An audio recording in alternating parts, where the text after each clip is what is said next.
The year is 1672, and the salt air from Narragansett Bay is thick enough to taste. In the small settlement of Portsmouth, the morning is not defined by a clock, but by the relentless rhythm of survival. Sarah stands at the heavy oak table, her arms dusted in rye flour. She isn't just staying home, she is the engine of the household.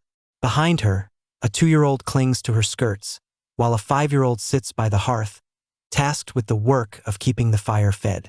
To Sarah, the idea of going to work would be a strange concept. Work is simply the air she breathes. If she stops, the family doesn't just lose a paycheck. They lose their clothes, their winter stores, and their health. Outside, the steady thwack of an axe rings out. Her husband, Samuel, has been in the woodlet since the first gray light of dawn. The mid-morning shift. By 10 o'clock, the partnership is in full swing. Samuel hauls a sledge of timber into the yard. He doesn't come inside to relax. He sticks his head through the door, his face weathered and streaked with sweat. "The Holland boy is here for the grain payment," he grunts. Sarah wipes her hands on her apron. Samuel isn't great with the ledger, and he's too exhausted to haggle. Sarah steps out into the yard, while Samuel takes a moment to hoist the 5-year-old onto his shoulders. A rare, brief moment of fathering while he inspects the fence line. Sarah negotiates with the neighbor. She knows exactly how many bushels they can spare because she's the one who inventoried the cellar. In this moment, she is the deputy husband. She is the business manager, the accountant, and the diplomat. The afternoon burden. As the sun climbs, the roles blur. A fence post has snapped near the garden. Samuel is occupied with a sick ox, a crisis that could ruin their year. "I'll tend the post," Sarah calls out. She doesn't ask. She just does. She hands the toddler to her eldest daughter and grabs the mallet. She isn't delicate. Delicacy is a luxury for the next century. She is strong, her back hardened by years of hauling water and lifting iron pots that weigh 30 pounds empty. Samuel watches her for a second, a flicker of what passes for romance in 1672. Respect. He doesn't find her attractive because she is dainty. He finds her attractive because she is a helpmeet. She is the only person on earth who understands the stakes of their life. The evening safety. As dusk falls, the safety you asked about settles over the house. The heavy crossbar is slid across the door. The hearth is the only light. Samuel sits by the fire, finally home. Though he hasn't left the property all day, he pulls a splinter from his palm with a needle Sarah provides. He tells her about the talk at the town meeting, rumors of unrest with the Wampanoag, the latest decree from Newport. He listens to her report on the garden and the children. There is no "who had a harder day" contest. They are both exhausted in different ways. Sarah's work was internal, sustaining the life inside the walls. Samuel's work was external, holding the world at bay. As they bank the fire for the night, Sarah looks at Samuel. He is rugged, smells of pine pitch and wood smoke, and has lost 2 teeth to a winter fever. But he is here. He hasn't cheated with the neighbor's wife. He hasn't drank away the grain money at the tavern in Newport, and the roof over their heads is sturdy. In the wilds of 17th century Rhode Island, that is exactly what a good man looked like.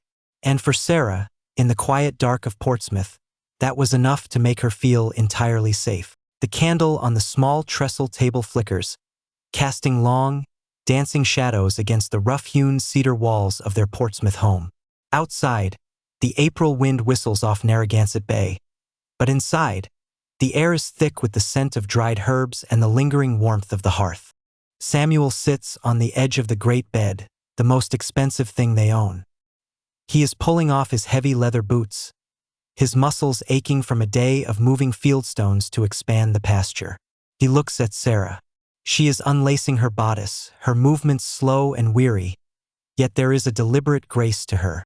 In the 1600s, romance wasn't found in poetry or silk. It was found in the relief of being alone. "The Holland boy didn't wake?" Samuel whispers, nodding toward the loft where the children and the young apprentice sleep. "He's dead to the world," Sarah murmurs, a small smile playing on her lips. She steps toward him, and for a moment, the manager of the household, vanishes. She is just a woman reaching for her husband. Samuel reaches out, his hands rough and calloused. Hands that spent the day gripping an axe and a plow, and rests them on her waist. To Sarah, those hands are the ultimate symbol of her safety. They are the hands that built the roof over her head and the cradle in the corner. They slide behind the heavy wool bed curtains. This is their world, a small, dark, private sanctuary only 4 feet wide. Inside the curtains, the chill of the room disappears. There is no finery here, just the honesty of 2 people who have built a life from nothing. Their intimacy is earthy and unpretentious. Samuel breathes in the scent of her flour, wood smoke, and the lavender she tucks into the linens. There is a deep, wordless communication in their touch. It is a physical thank you for the labor of the day. For Samuel, Sarah's body is his rest. For Sarah, Samuel's strength is her anchor. In an era where death is a frequent visitor and the wilderness is always pressing in, this connection is the most alive they ever feel. They move with a quiet urgency. They have learned to be silent, their breaths synchronized so as not to alert the household. In the 1600s, sex wasn't just a duty, as the history books sometimes claim. It was a necessary joy. They both believe, as the local midwives say, that this shared pleasure is what keeps the vital spirits in balance and ensures the family will continue to grow. As they lay back into the straw-stuffed mattress, the heavy wool blankets pulled high against the cooling room, the world outside, the politics of Newport, the threat of the frontier, the debts owed to the Tefts, feels 1,000 miles away. Samuel pulls her close, his arm a heavy, warm weight across her chest. There are no whispered, "I love yous" in the modern sense. Instead, he pulls the blanket tighter around her shoulders to make sure she doesn't catch a chill. "The south field will be ready for seed tomorrow," he says softly into her hair. "I'll have the boys ready to help," she replies. It's the most romantic thing they could say to each other. It's a promise that they will face the next day together. As they drift off to sleep, Sarah feels the steady beat of his heart against her back, the sound of her security, her partner, and her home.